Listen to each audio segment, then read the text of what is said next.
लाखौं छोराहरू देशभरि छन्, नडराउ।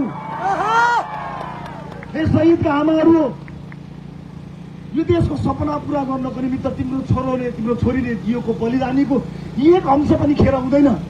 डर राख, किनकि त्यही परिवर्तन गर्नको निमित्त भएर मानिसहरू जागेका हुन्। मैले 24 गतिको कुराकानी गरेँ होला, केही घुसपठियाहरू पैसाहरू आयो होला, तर अघिल्लो दिन ताकी ताकी गोली खाएर ढलेका मानिसहरूलाई देखेर आक्रोशित जनताले घर घरबाट विद्रोह गरेका हुन्। जनताले गरेको विद्रोह हो, त्यो विद्रोह सामान्य होइन। त्यो विद्रोहलाई कतै कुनामा बसेर जिस्काउने चलाउने आँट नगर है,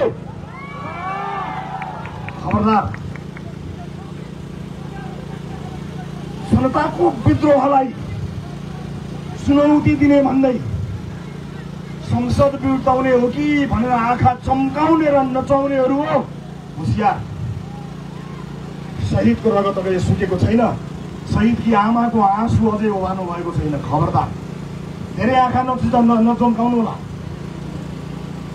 आमा बुवा दाजुभाइ दिदीबहिनीहरू, अब सायद हाम्रो भेट निर्वाचनमा हुन्छ होला। यसभन्दा अगाडि पनि यहाँहरू हाम्रो समक्ष आउने म कोसिस गर्नेछु। त्यो बेलामा ज्यान गुमाउनेप्रति म हार्दिक श्रद्धाञ्जली अर्पण गर्न चाहन्छु। परिवारप्रति मेरो गहिरो संवेदना छ। घाइते साथीहरू, तिमीहरूको शरीरभित्र अहिले पनि गोलीका छर्राहरू छन् होला, चिन्ता नगर्नु। गोलीको छर्रा तिमीहरूको शरीरभित्र भए तापनि सिक्को देशलाई दुखेको छ, चिन्ता नगर। त्यो घाउमा मलम लगाउनको निमित्त लाखौं युवा तिम्रो साथमा आउँछन्। आज हेर्दा तिमीहरू छरिएको जस्तो देखियो होला। हामी एक ठाउँमा छुट्याउँछौँ, तिमीहरूलाई एक ठाउँमा ल्याउँछौँ, छरिनु पर्दैन, एक ठाउँमा ल्याउँछौँ। जेएनजी अभियन्तादेखि नयाँ जति पनि साथीहरू हुनुहुन्छ सबैलाई एकै ठाउँमा ल्याउनको निमित्त राष्ट्रपाले पहल गर्नेछ। तपाईँको रवि लामिछानेले पहल गर्छ, चिन्ता नगर्नु। त्यसका लागि आफ्नो पद, आफ्नो कुनै पनि कुरा के गर्नुपर्छ त्यसको लागि मैले आज होइन हिजै भनिसकेको छु। त्यसैले म सुरक्षा निकायका साथीहरूलाई आफ्नो दिलो ज्यानले सुरक्षामा खटिनु भएकोमा धन्यवाद दिन चाहन्छु। हो, हताहतका क्रममा कयौं प्रहरी साथीहरूको पनि ज्यान गयो, उनीहरूले शहादत प्राप्त गरे। म उहाँहरूलाई श्रद्धाञ्जली दिन चाहन्छु र सुरक्षाकर्मी साथीहरूलाई उच्च मनोबलका साथ काम गर्नलाई अनुरोध गर्न चाहन्छु। हो, हरेक आन्दोलनमा तपाईँहरू तारो बन्नुहुन्छ। राज्यले दिएको काम गर्दाखेरि तपाईँहरूलाई चोट लागेको छ, तर चिन्ता नगर्नुहोस्। आजसम्म तपाईँले भ्रष्टाचारको आहालमा डुबेकाहरूलाई जबरजस्ती सलाम गर्नु पर्यो। अब तपाईँले भ्रष्टाचारको आहालमा डुबेकाहरूलाई चाँडै सलाम गर्नुपर्ने छैन। जतिखेर यो देशमा नागरिकको सरकार, वास्तविक जनताले भोट दिएर बनेको नागरिकको भ्रष्टाचारहरू मुक्त सरकार बन्नेछ, त्यतिखेर हिजोको आन्दोलनमा तपाईँले खाएको चोटको पनि बदला त्यतिखेर लिनेछ। सुरक्षाकर्मी साथीहरू, मन सानो नपार्नु होला, हामी साथमा छौँ, चिन्ता नगर्नुहोस्। घाउ तपाईँलाई मात्र लागेको छैन, हामीलाई पनि लागेको छ। यहाँ सुरक्षा निकायलाई बदनाम गर्ने कोसिस गर्न खोजिन्छ, कोसिसहरू गरिरहेका छन्।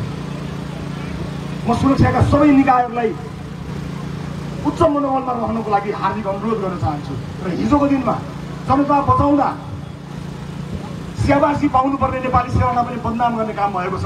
नेपाली सेनाले जति गर्न पर्थ्यो, जति गर्न सक्थ्यो त्यो गरेकै हो, जनता जोगाएकै हो। नेपाली सेनाप्रति उच्च सम्मान कायम गर्न चाहन्छु। सुरक्षा निकाय नेपाल प्रहरीप्रति उच्च सम्मान कायम गर्न चाहन्छु। राष्ट्रलाई कमजोर पार्नको निमित्त यी निकायहरूमा आक्रमण गर्न बन्द गर्नु होला। न्यायिक निकायलाई उच्च मनोबलका साथ अगाडि बढ्नको लागि अनुरोध गर्न चाहन्छु। जसले जे भने पनि हामीले विश्वास गर्ने न्यायालय नै हो। न्यायालयप्रतिको सम्मान कायम राख्नुपर्छ साथी हो। न्यायालयका बहसहरूलाई सडकमा ल्याउनु उचित हुँदैन।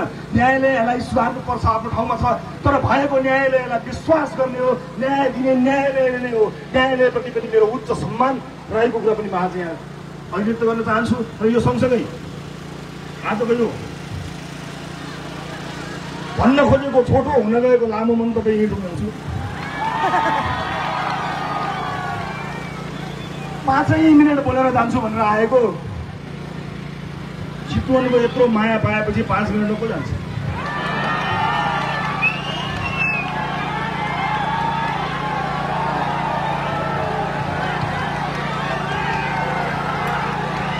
अब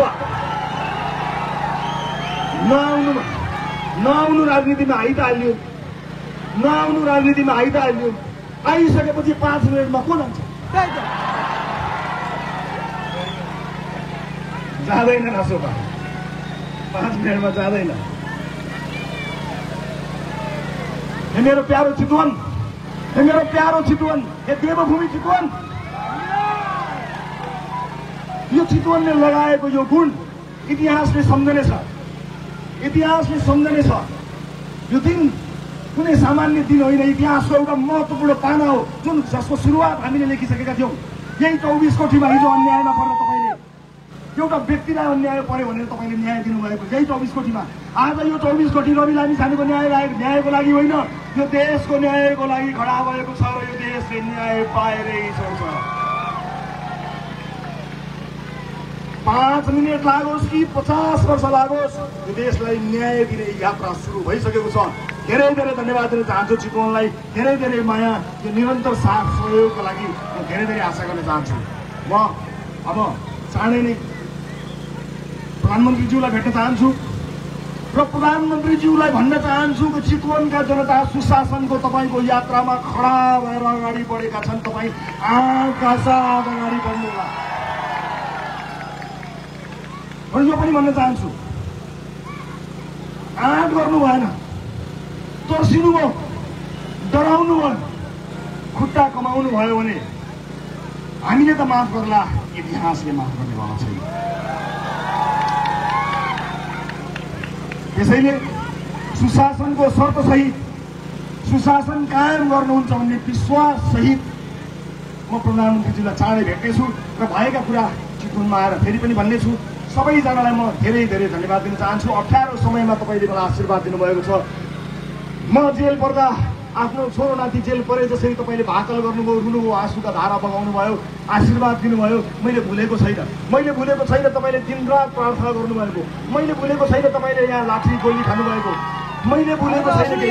मैले भुलेको छैन जेलका साथीहरू बीच सडकमा न्याय माग्दाखेरि, सुशासन माग्दाखेरि ढलेको मैले भुलेको छैन। संसदमा आउँदा हामीलाई अपमान गरेको मैले भुलेको छैन। ताकि ताकि टाउको र छातीमा गोली हानेको हामीले भुलेका छैनौँ, मैले भुलेको छैन।